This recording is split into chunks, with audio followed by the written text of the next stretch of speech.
मुकाम डॉक्टर क़याम खान साहब सदर मजलिस बचाओ तहरीक,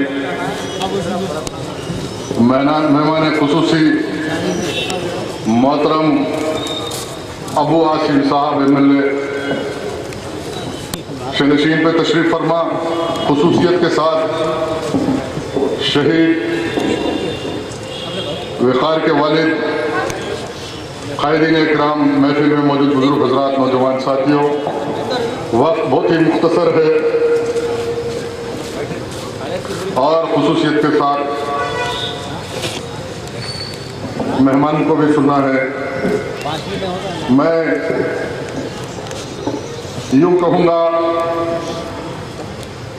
कि ये दुनिया की तारीख है कि तारीख के हर दौर में हर जालिम अपने जुल्म को छुपाने के लिए मजलूम को कसूरवार ठहराता है। हर जालिम अपने जुल्म को छुपाने के लिए मजलूम को कसूरवार ठहराता है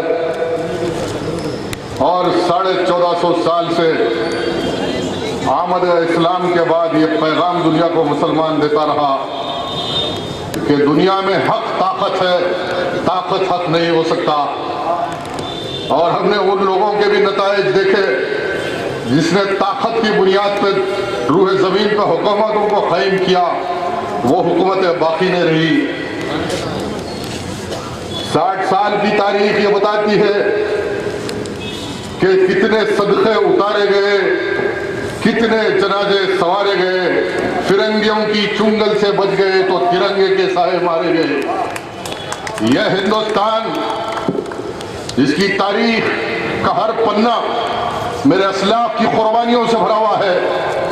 अंग्रेजों के खिलाफ जिहाद नारे जिहाद की बुनियाद पर हिंदुस्तान को आज़ादी मिली। अब मुख्तसर सी बात है क्या आज माहौल को समझना, मसाइल को समझना और मुस्तकबिल के एजेंडे को तरतीब देना है। इसलिए जरूरी है कि तारीख के हर दौर में याद रखो, ऐ मुसलमानों याद रखो कि तारीख के हर दौर में काफिर से ज्यादा खतरनाक वो मुजीर मिल्लत इस्लामिया के लिए मुनाफिकीन रहे। तारीख के हर दौर में काफिर से ज्यादा खतरनाक वो मुजीर मिल्लत इस्लामिया के लिए मुनाफिकीन रहे। आज अगर कोई बेबसी का सबब है, मायूसी का सबब है मुसलमानों की, तो ये काफिरों की फतेह नहीं बल्कि मुनाफिकों की साजिश है कि हिंदुस्तान में बाबरी मस्जिद शहीद हुई।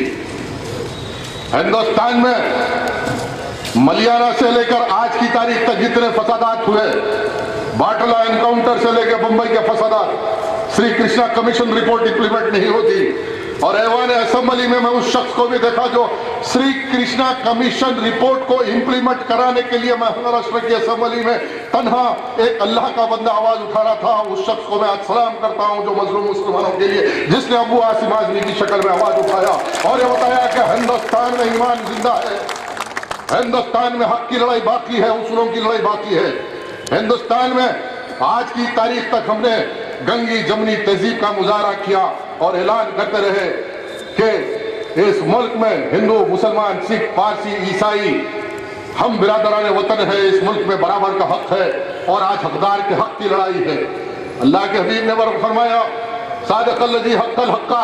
अरे जब अंग्रेजों के हाथ हिंदुस्तान की 80% अक्सरियत का हक मारा शहर था, उस 80% हिंदू तबके का हक दिलाने के लिए फजल हक खैराबादी की शक्ल में अगर किसी ने आवाज उठाया तो एक मुसलमान की हैसियत से उठा के हक की आवाज दी और तारीख के हर दौर में हम उठाते रहेंगे।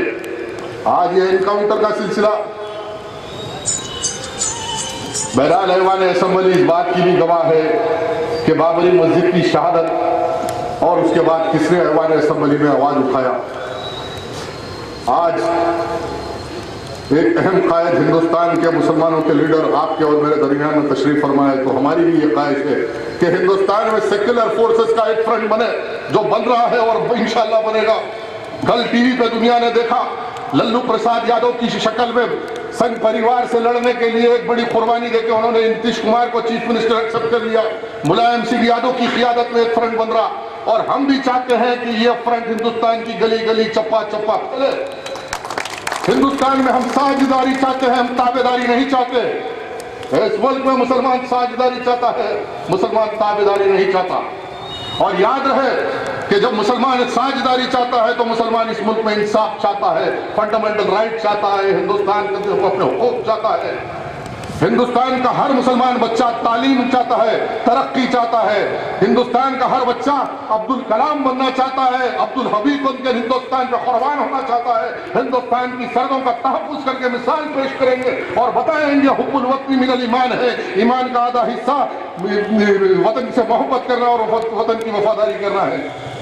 अब जैसा कि अमजदुल्लाह खान खालिद ने कहा कि अब्दुल हमीद की शक्ल में जब पाकिस्तान के पर्यटकों को किसी ने नस्तर नाबूद किया तो अब्दुल हमीद था ना, उसका कलमे का रिश्ता वक़ार से था ना, वक़ार से उससे एक रिश्ता ला इलाहा इल्लल्लाह मुहम्मद रसूलुल्लाह था ना। अगर वक़ार को भी सर्दों पर इस्तेमाल किया जाता तो हिंदुस्तान का तहफ़्फ़ुज़ करता, बल्कि हिंदुस्तान की पुलिस ने उसके सीने को चाक चाक करके गोलियां उतार के यह बताया कि हिंदुस्तान में अब आने वाले हालात में हम किसी को अब्दुल हमीद बनने नहीं देंगे, किसी को अब्दुल हमीद बनने नहीं देंगे, मुल्क की वफादारी करने नहीं देंगे। ये एक आरएसएस का संघ परिवार का हिंदुस्तान में एजेंडा है। नरेंद्र मोदी बगल में छुरी, जबान पे राम राम, हिंदुस्तान में तमाशा मचा हुआ है।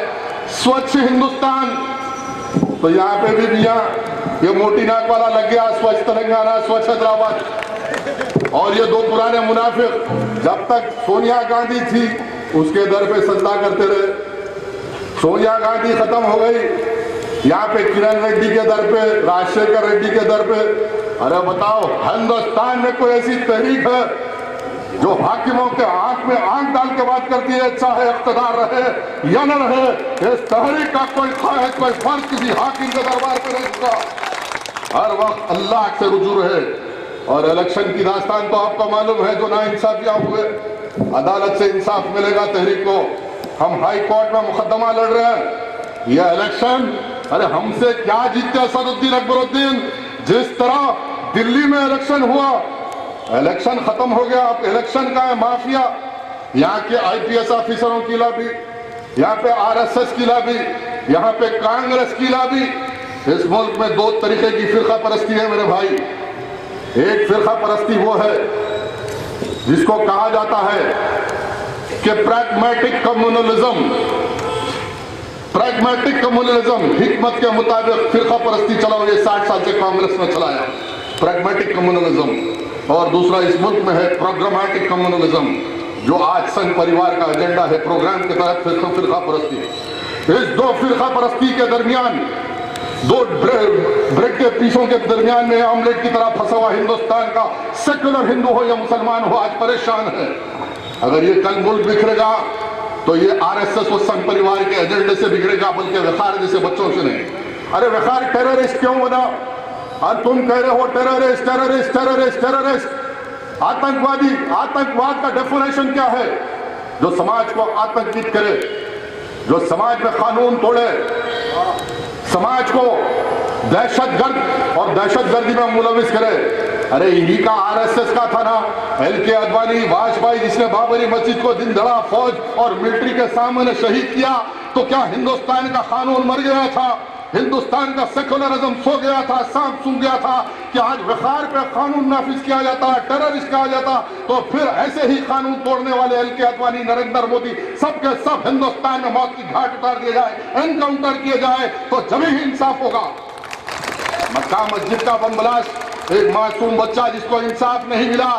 अरे ये मत समझो कि 100% डरपोक होते, 100 आदमी है तो 99 डर जाते, लेकिन अल्लाह किसी एक को पैदा करता, वो सबका हिसाब करके बता देता दुनिया में कि ये जिंदा कौम है।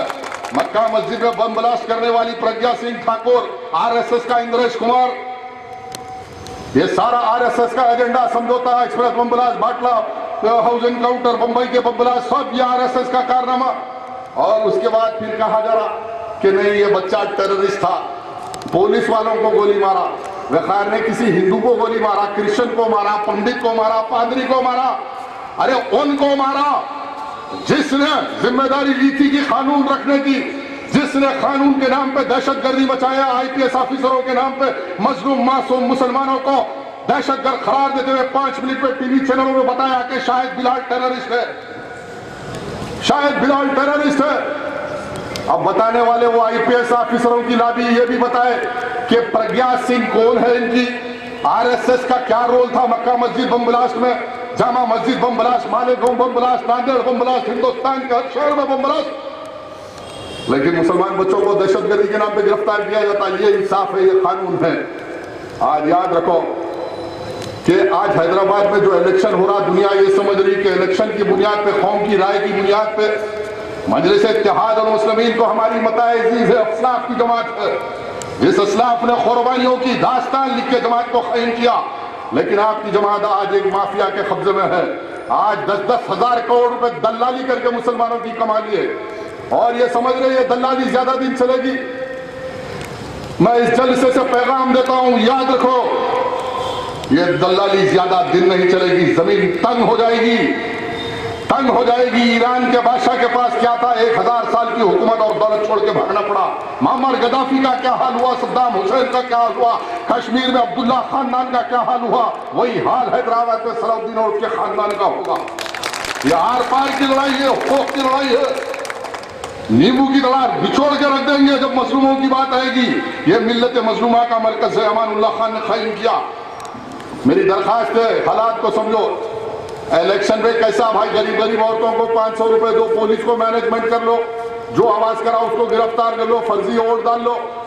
स्टेट इलेक्शन हुआ, डेमोक्रेटिक इलेक्शन नहीं, वरना याकूतपुरे से, चंद्रान गुट्टे से यूं क्या इनकी पूरी ताकत 1000 करोड़ रुपए लगा के तहरीक से नहीं जीत सकते। ये तो यहाँ की आरएसएस और आरएसएस के आईपीएस ऑफिसर जो कारिंदे हैं, उन्होंने मदद करके इनको हम पे मुसल्लत किया था कि आने वाले हालात में मजलूम बच्चों का इनकाउंटर करने के लिए। जरा गौर कीजिए कि अगर तहरीक का कोई एमएलए ऐवान असेंबली में होता, चाहे मैं होता, डॉक्टर कायम खां होते, माजिद खां होते, या राशिद हाशमी होते, या कोई अमजदुल्ला खां होता, केसीआर की नाक पकड़ के वन असेंबली में लगड़ के बताते मुसलमानों की ताकत क्या है। अकबरुद्दीन बड़ी बड़ी बातें करता, अरे जाओ ना, केटीआर को बिरयानी डाल के खिला के पैरवी दलाली करने वाले वकार के खून की अहमियत क्या समझते ये। मेरी दरखास्त है, मुत्तहिद हो जाइए। एक हिंदुस्तान में नया गठजोड़ बन रहा है सेक्युलर ताकतों का, और हिंदुस्तान में मुसलमान सेक्युलर ताकतों से अपने हुकूक के लिए वाबिस्ता होना वक्त की अहम जरूरत है, वक्त की अहम जरूरत है। अब ये फितने फैलाने वाले, साजिश फैलाने वाले, अहमदाबाद में, यूपी में एक दलित के घर पे किसी ने जुल्म किया तो हैदराबाद का एमपी अहमदाबाद पहुंचा, जाते जाते अपनी तकरीर में एक आखिरी सवाल और पैगाम खत्म। क्या आप लोग गौर कीजिए, अहमदाबाद में हुआ मेरे भाई, तो असदुद्दीन एनडीटीवी पे आके कह रहे हैं कि मैं दलित की कफालत के लिए उसके घर पे गया। बहुत अच्छी बात है, लेकिन हैदराबाद में 5 एनकाउंटर हुए, 5 एनकाउंटर हैदराबाद में। हैदराबाद में वकार के घर पे नहीं गए। आज खदीर साहब जेल में 25 साल से है, उनकी रिहाई के लिए कोई आवाज नहीं उठाता। इंशाअल्लाह अब्दुल खदीर साहब की रिहाई के लिए सेक्रेटेरिएट को तहरीर स्क्वायर बना देंगे, इंशाअल्लाह रिलीज कराएंगे, तहरीर स्क्वायर बना देंगे।